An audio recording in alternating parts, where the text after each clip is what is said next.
Happy Victory Monday, Lions fans. That is the first time I've been able to say that since the end of October 2019. Welcome into Tori's Take, presented by Priority Health. It has been exactly 11 months since the last Lions win. It was a long 11 months indeed, but the Lions were able to get it done in Arizona yesterday, coming out with a 27-23 win. No tie this year.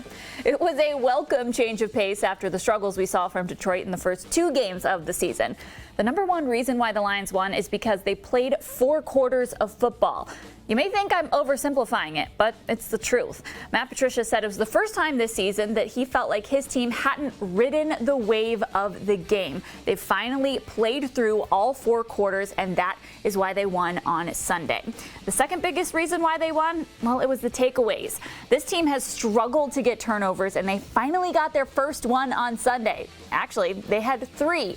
Duron Harmon, Jamie Collins Sr., and rookie Jeff Okudah all intercepted Kyler Murray on Sunday, which got the ball out of the hands of a highly explosive offense and back into the Lions' hands, even when not all of those resulting offensive drives ended in 6 points.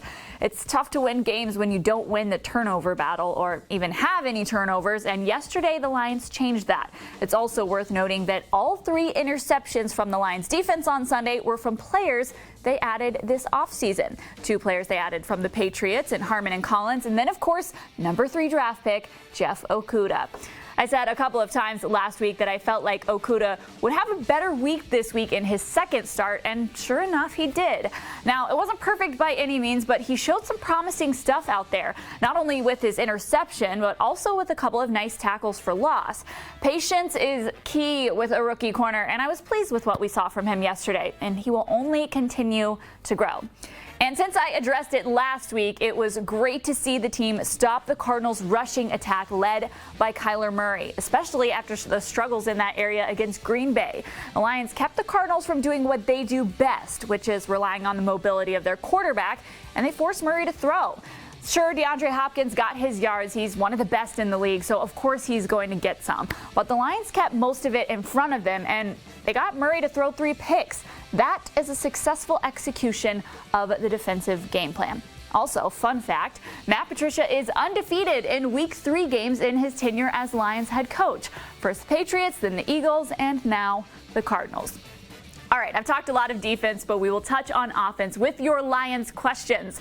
First up is this question from No Excuse Charlie. He asks, what are your thoughts on AP getting upwards of 90% of the running back carries? Is that an indictment on KJ and Swift, or something positive that the offensive staff sees in him? Well, technically, Charlie, it's 85%, but who's counting? It's like Tim21 says, though, Darrell Bevell is going to go with the hot hand, and who has it right now is all day. It's not an indictment of the other guys in that running back room. They all still played key roles yesterday. Kerryon Johnson ran a nice rub to set up Jesse James' touchdown, and he's also the top pass-blocking running back in the league, according to Pro Football Focus. He even joked on Twitter, I'm trying to get that left tackle money, you feel me?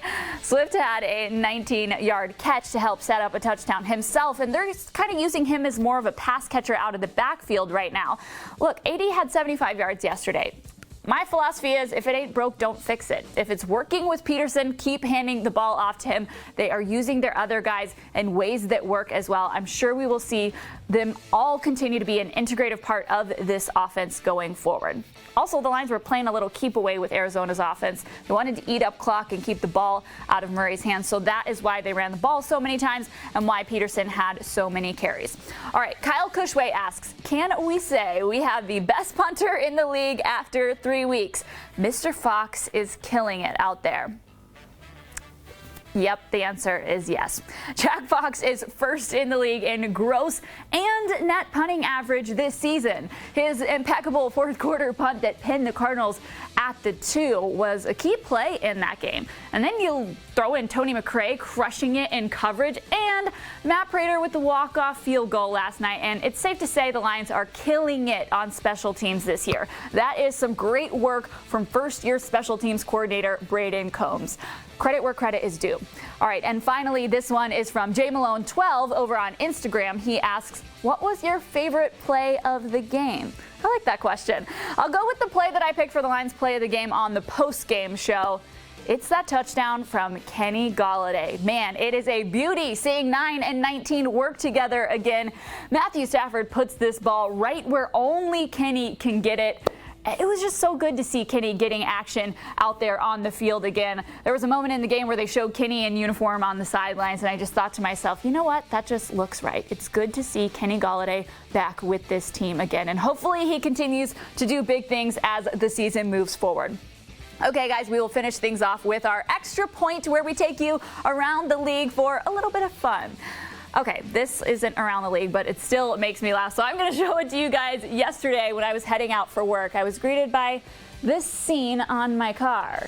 Apparently, some birds have it out for me. That's really the only explanation. It wasn't even parked under a tree.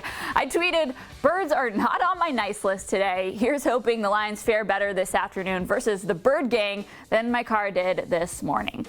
Well, guys, we all know how that one turned out. You thought birds. On a more serious note, here was my favorite moment from Sunday. The Cleveland-Washington game was the first ever in league history to have a female coach on both sidelines and a female official, thanks to official Sarah Thomas, Washington football team full-year coaching intern Jennifer King, and Browns chief of staff Callie Brownson. I wanted to make sure I mentioned each of them by name to commemorate what an achievement that is. This one is for all the young girls out there aspiring to work in football one day. If you can see it, you can dream it. You go, girls. All right, that's the perfect way to wrap things up with a little bit of girl power. Thanks so much for tuning in to Tori's Take presented by Priority Health. From Xfinity Studio, I'm Tori Petry.